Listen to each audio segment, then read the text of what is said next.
of spring that you find outdoors has to do with the living animals or creatures that are around. And one of the ones that I notice is when the birds start singing.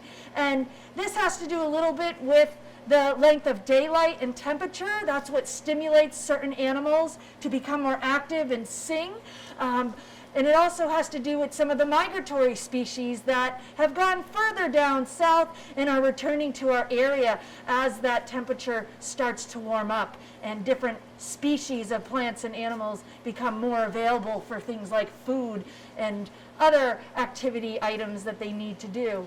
One of the things here at Burlington High that always reminds me of spring is we have a small wetland down off the high school, and the red-winged blackbirds come back to the wetland, and you can often identify them with their black wings with a bright red patch and their classic song that they sing in the wetland. Another type of bird that we have in this area are called warblers, and they make a sound that has almost like the scale of a music note, up or down. And then, of course, our state-recognized bird, the black-capped chickadee, singing chickadee-dee-dee, chickadee-dee-dee. So these are some of the wonderful things about birds, particularly, that happens in the spring.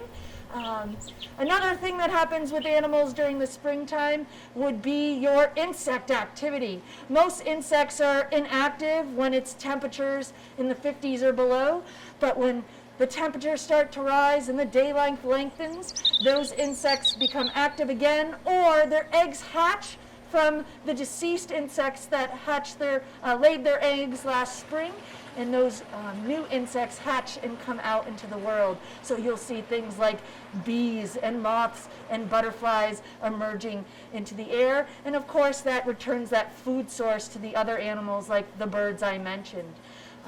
Another thing that's interesting is you will see certain nocturnal animal species are more active during the day. And this has to do with a lot of animals mating during the springtime.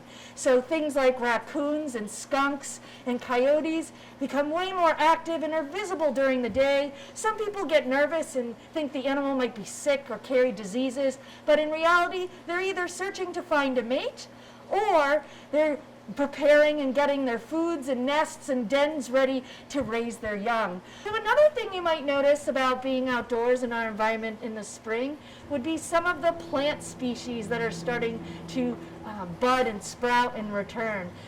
My number one thing that I think of with spring are maple trees. If you look at all the dead kind of branches, or not really dead, but dormant branches and buds, you'll see these little red tufts, and those are from your red maple trees. Those are the little flowers that are first budding and sprouting. And then, of course, you might see the other common plants that sprout up, things like daffodils and crocuses and other plant species that are typically up when that weather and temperature starts to get warmer and the daylight lengthens. And along with those plant species and the flowers blooming, if you take a nice deep breath in, you can think of the smells of spring, the nice warm rains, all those flowers and things starting to bud, and the animals that might give off certain scents like skunks and things that are moving around. So I also think of the smells associated with spring as well. So if you open your eyes, if you open your ears and your nose, you can often sense the signs of spring around you.